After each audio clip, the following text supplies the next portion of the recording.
પૂર્વજન્મમાં આપણે શું કામ કર્યા, કયા કર્મો કર્યા. કારણ કે આપણો શરીર જ્યારે મૃત્યુ પામે છે અને આત્મા એમાંથી બહાર નીકળે છે, એમાં શરીર સાથે, એ સૂક્ષ્મ શરીર સાથે મન, બુદ્ધિ, ચિત્ત અને અહંકાર, આ ચાર વસ્તુ પણ બહાર નીકળે છે, જેને અંતઃકરણ કહીએ છીએ. એટલે ગયા જન્મની બધી મેમરીઝ તમારા અંતઃકરણમાં સ્ટોર્ડ છે, જે આજે તમને ખબર નથી, અને એ તમારા સ્વભાવમાં જોડાય છે. તમારામાં અત્યારે આ જન્મની મેમરીઝ છે, પણ ગર્ભના અંદર તમને કયા સંસ્કાર મળ્યા એની મેમરીઝ નથી, તમને ખબર નથી, છે ખરી. ગયા જન્મમાં તમે શું કર્યું તમને ખબર નથી, મેમરીઝ છે ખરી. એક જગ્યાએ મારી પધરામણી હતી, તો એક બેન મને બોલ્યા કે જે મને સાપ જ દેખાયા કરે છે, સાપ જ દેખાયા કરે છે, સાપ જ દેખાયા કરે છે. એટલે મેં એમને પૂછ્યું કેમ આવું થાય છે? મને કે ખબર નથી, મને એ જ દેખાયા કરે છે, મને એ જ દેખાયા કરે છે. એટલે પછી મેં તારણ કાઢ્યું, મને લાગે છે ગયા જન્મમાં તમે સપેરિયા હશો, એટલે આખી જિંદગી પેલા સાપ સાથે જ ગુજારી હોય, તો આ જન્મમાં પછી એને સાપ જ દેખાયા કરે, સાપ જ દેખાયા કરે, સાપ જ દેખાયા. એવું બને ગયા જન્મમાં.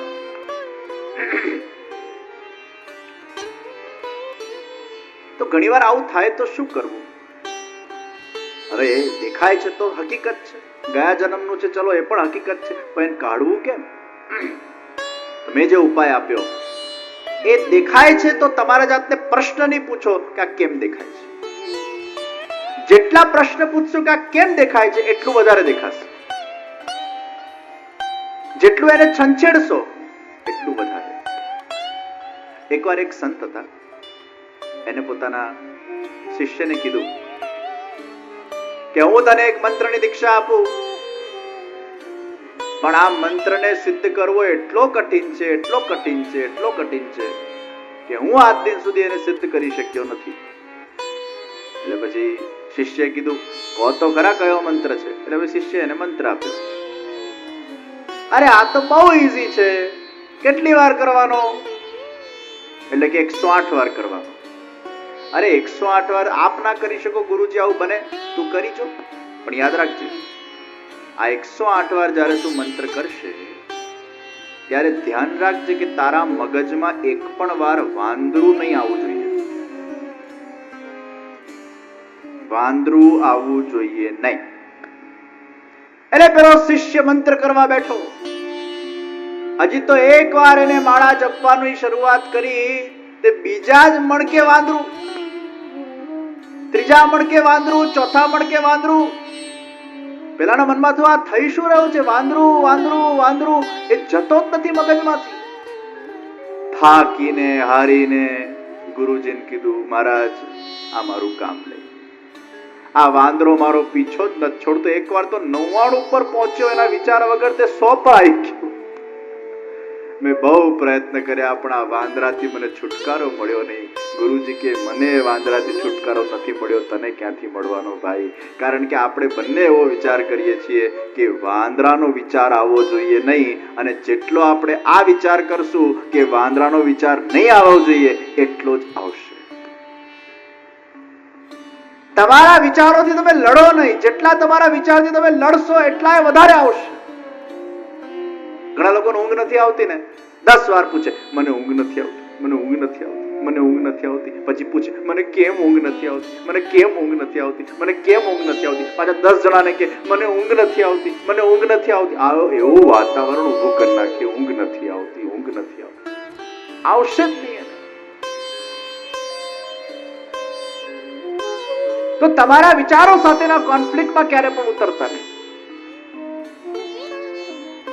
પૂર્વજન્મના ઘણીવાર સંસ્કારો આ જન્મમાં. તો એક આપણો સ્વભાવ બન્યો પૂર્વજન્મથી. ઘણીવાર આપણે જન્મતાના સાથે જ બાળકોને જોતા હોઈએ, ખૂબ ભગવાનની ભક્તિ કરતા હોય, એમને સહજ ભગવાન માટે રુચિ હોય છે, પૂર્વજન્મના સંસ્કાર લઈને આવ્યા છે. ઘણીવાર આપણે જોતા હોઈએ કે નાનપણથી જ અમુક વિષયમાં આપણી રુચિ હોય છે, પૂર્વજન્મના સંસ્કાર. આ ટેલેન્ટ બીજું કઈ નથી, it's a gift of God. What is God gifted? That is talent. And that talent you are gaining from your past life. Because તમારું અંતઃકરણ હવે આખી જિંદગી એને ગીત ગાયા હોય તો વિચાર કરો એના મન અને બુદ્ધિમાં કેવા એ ગાનના સંસ્કાર હશે. એ સંસ્કાર પછી આ જન્મમાં કેરી ફોરવર્ડ થાય છે. એને જ આપણે ગોડ ગિફ્ટ કહીએ છીએ. એ ગયા જન્મના સંસ્કારો તાજા થાય છે. તો પૂર્વજન્મથી આવે છે.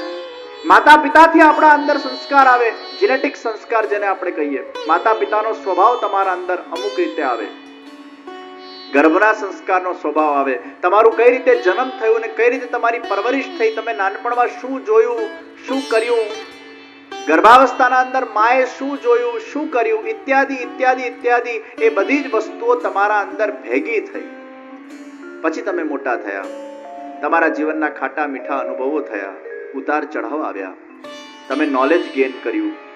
એ બધામાંથી તમારા અંદર અમુક વસ્તુઓ ઘડાઈ, સત્સંગ આવ્યું, દુસ્સંગ આવ્યું, અમુક વસ્તુઓ ઘડાઈ, અને એમ કરતા તમારો એક સ્વભાવનું નિર્માણ થયું. તો મનનો સ્વભાવ, દેહનો સ્વભાવ અને ત્રીજું જીવ સ્વભાવ. તમે ભગવાનના કયા જીવ છો?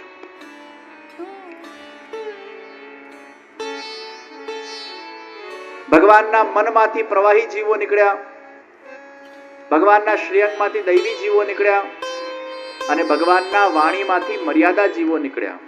તો પુષ્ટિ, પ્રવાહ અને મર્યાદા, આ ત્રણ પ્રકારના જીવોનું ભગવાને સર્જન કર્યું.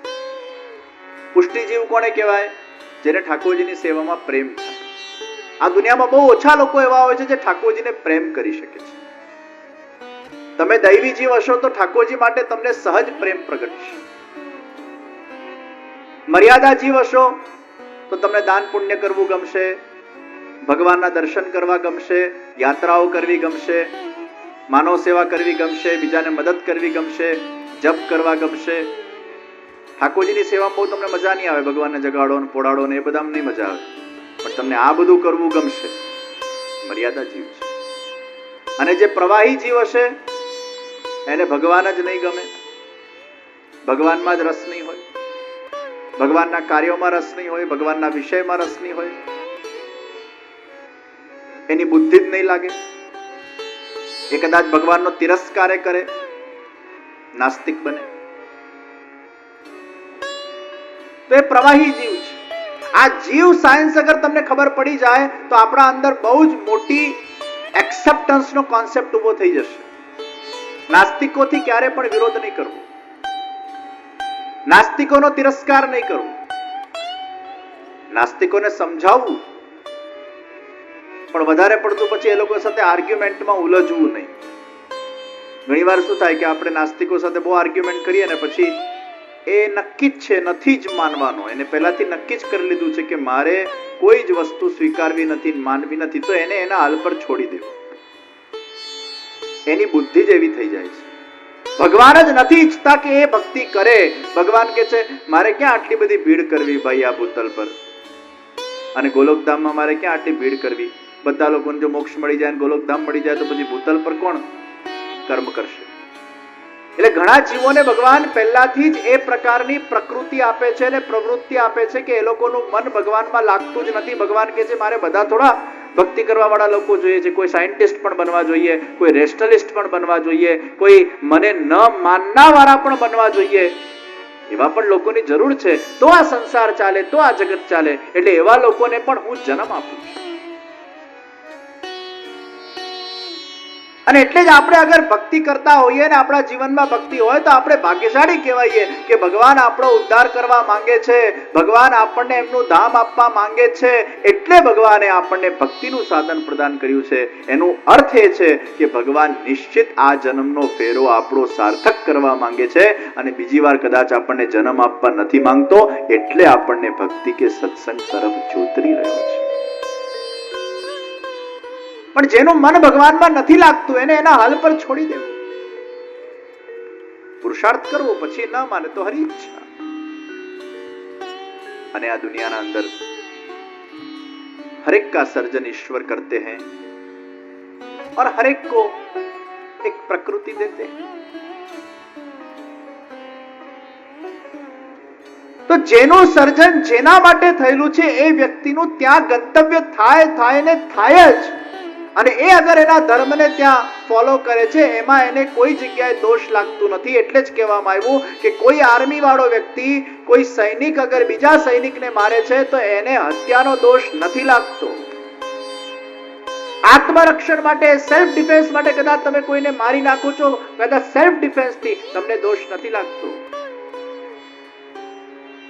પાગલપનમાં તમે કશું કરી નાખો છો, તમને દોષ નથી લાગતો. પાગલપન એટલે કોઈ પાગલ માણસ હોય કોઈને મારી નાખે, મેન્ટલ હોસ્પિટલમાંથી ભાગી નીકળેલો હોય અને એને સેન્સ જ નથી કે શું કરવું, શું વિચારવું અને કઈ રીતે વર્તન કરવું, અને કદાચ કોઈકને મારી નાખે, એને પણ દોષ નથી લાગતો. એક નાનું બાળક અગર કદાચ ખોટું કામ કરી નાખે છે એને દોષ નથી લાગતો. એકવાર આફ્રિકામાં પ્રસંગ બનેલો કે એક નાનો બાળક હતો, એકદમ નિર્દોષ બાળક, એને કઈ ખબર નહીં કોણે પિસ્તોલ કહેવાય, અને બાપુજી પોલીસમાં હતા, ભૂલથી પેલું ટ્રિગર દબાવી દીધું અને પપ્પાને જ મારી કાઢ્યા. ટ્રિગર દબાવી દીધું. ક્યાંક હવે એમાં એને શું દોષ લાગે? તો બાળપણમાં થયેલા દોષો, પાગલપણમાં થયેલા દોષો, યુદ્ધના મેદાન પર કોઈને મારવામાં આવે એના દોષો લાગતા નથી. અને એટલે ક્ષત્રિયોને નોનવેજ ખાવાનો અધિકાર હતો પ્રાચીન સમયમાં, કારણ કે ક્ષત્રિયને લડવાનું હતું. અને યુદ્ધ મેદાનના અંદર અગર તમારે લડવા જવાનું હોય અને કદાચ તમે એ માંસાહાર ખાઓ છો, એમાં તમને દોષ નથી લાગતો, કારણ કે યુદ્ધ મેદાનમાં લડતી વખતે તમારા અંદર પ્રતિશોધની ભાવના જોઈએ, રિવેન્જિંગ ભાવના જોઈએ, મારી નાખવાની ને તોડી નાખવાની ભાવના જોઈએ. અને એવી ભાવનાઓનું સર્જન ત્યારે જ થાય જ્યારે તમારામાં તમો ગુણ વધે. અને તમો ગુણ ક્યાંથી વધે? તો માંસાહારથી વધે. એનો દોષ નથી. આજે ઘણા ક્ષત્રિય કે અમે તો ક્ષત્રિય, અમારાથી તો બધું ખવાય લેવાય. કોણે કીધું તમારે રણ મેદાનમાં લડવા જવાનું? તમારે રણ મેદાનમાં લડવા જવાનું હોય તો ખાઓ. આમ ધંધો કરતા હોય, જોબ કરતા હોય, બિઝનેસ કરતા હોય, અમે તો છે ને ક્ષત્રિય એટલે અમારાથી તો બધું ખવાય. ખોટી વાત છે. રણ મેદાનમાં લડવું હોય તો ખવાય ભાઈ. હવે પેલો એકાદશી કરતો હોય, ઉપવાસ કરતો હોય ને બહુ જ સાત્વિકતાનો આહાર લેતો હોય તો પછી એના અંદર તો કેવો ભાવ આવી જાય? ફરગિવનેસ. કોણ લડે? કોણ આ માથાચીક કરે? માફ કરો યાર, ઊંચું મૂકો, આમાંથી બહાર નીકળો. પ્રતિશોધની ભાવના જાગૃત કરવી હોય તો તમો ગુણ જોઈએ. और इसलिए भगवान ने अर्जुन को कहा, लड़ना तेरा धर्म है, लड़ना तेरा कर्म है, और तू अपने धर्म और कर्म से अगर च्युत होता है तो वो तेरा सबसे बड़ा अधर्म है. रण मैदान में लड़વું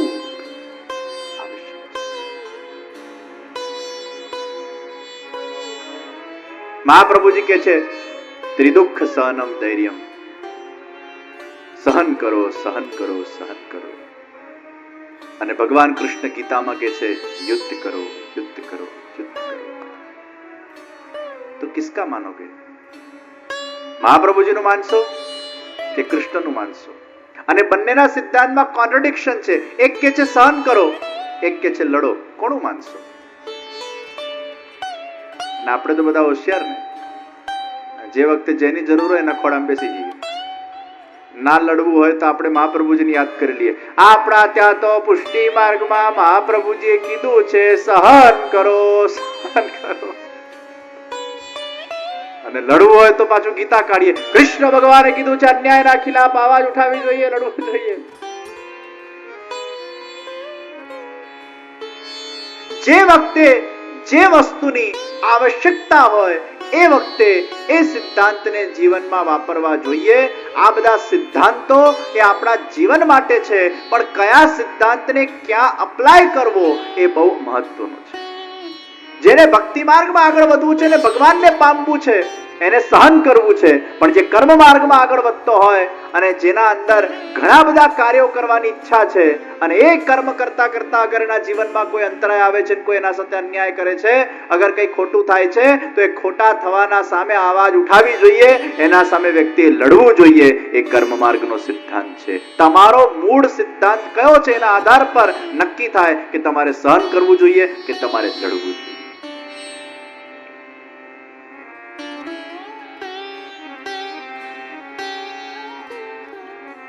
અર્જુનને ભગવાને લડવા માટે કીધું.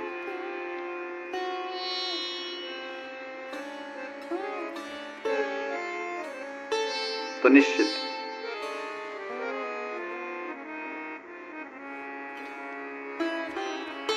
हर एक का सर्जन भगवान कुछ न कुछ करवाने के लिए करते. नास्तिक हो या आस्तिक हो, જેમાં હકાર છે આસ્તિક, જેમાં નકાર છે નાસ્તિક. નાસ્તિકનો એ સ્વીકાર છે. અને કેવી સુંદર દૃષ્ટિ આપી છે. આપણે બધાએ વેજીટેરિયન બનવું જોઈએ, પણ કદાચ કોઈ અજ્ઞાનતાવશ અગર નોનવેજ ખાય પણ છે તો ઠીક છે. એનો અર્થ એ નહીં કે આપણે નોનવેજને પ્રમોટ કરીએ છીએ, પણ બહોળી દૃષ્ટિથી અગર વિચાર કરીશું, જો બધા વેજીટેરિયન થઈ ગયા તો આપણે ભૂખ્યા મરશું. કારણ કે એટલા વેજીટેબલ અવેલેબલ જ નથી આ વિશ્વના અંદર. ભગવાને એવું બેલેન્સીકરણ કરેલું છે કે અમુક અજ્ઞાનતામાં પડાયેલા લોકોને ભગવાન નોનવેજ ખવડાવે છે કે તમે ખાઓ ભાઈ, તાકી મારા વેજીટેરિયન લોકો સુખી થાય. દુનિયામાં સારાઈ ને ખરાબી બંને જોઈએ. તો જીવનમાં શુભ વિચાર ને સુંદર વિચાર લાવવા માટે સત્સંગ, સ્મરણ, સેવા, કીર્તન, જે પંચામૃતની મેં વાત કરી, એના સાથે સાથે સાત્વિકતાની આવશ્યકતા છે. એમાંથી સાત્વિકતા ચોક્કસ મળે છે. સાત્વિક, રાજસ અને તામસ. પ્રકૃતિના 3 ગુણો છે અને પ્રકૃતિ આ 3 ગુણથી બનેલી છે. પ્રકૃતિમાં જે પ્રોડક્શન થાય છે એ સત્વ, રજ અને તમનું થાય છે. સાત્વિક ગુણ સૌથી વધારે શેમાં છે? ફ્રૂટ્સમાં છે. ફ્રૂટ્સનો આહાર તમે લો, સાત્વિકતા વધે. પ્રાચીન સમયમાં યોગીઓ ફલાહાર કરતા, એમનામાં રજોગુણ એકદમ ક્ષીણ થઈ જતો. જેને યોગ સાધનામાં આગળ વધવું છે, જેને કોન્સન્ટ્રેશનના પ્રોબ્લેમ્સ છે, જેને ફોકસ પ્રોબ્લેમ્સ છે, તમારા છોકરાઓમાં ઘણીવાર ફોકસ પ્રોબ્લેમ હોય, કોન્સન્ટ્રેશન પ્રોબ્લેમ હોય, એને યાદ ન રહેતું હોય, આવું જ્યારે થવા લાગે ત્યારે સમજજો સત્વ ગુણ ઘટી ગયું છે. અને સત્વ ગુણ વધેલું હશે, ફોકસ રહેશે, સ્થિરતા રહેશે, મન મક્કમ રહેશે. એ સત્વ ગુણને વધારવા માટે આપણે ફલાહાર કરીએ છીએ. ફ્રૂટ્સમાં મેક્સિમમ સત્વ ગુણ છે. Fruits are very good for health also and very good for mind also. So eat more fruits. સત્વગુણ. ફાસ્ટિંગ થી સત્વગુણ વધે છે. કાલે એકાદશી છે, ફાસ્ટ કરજો.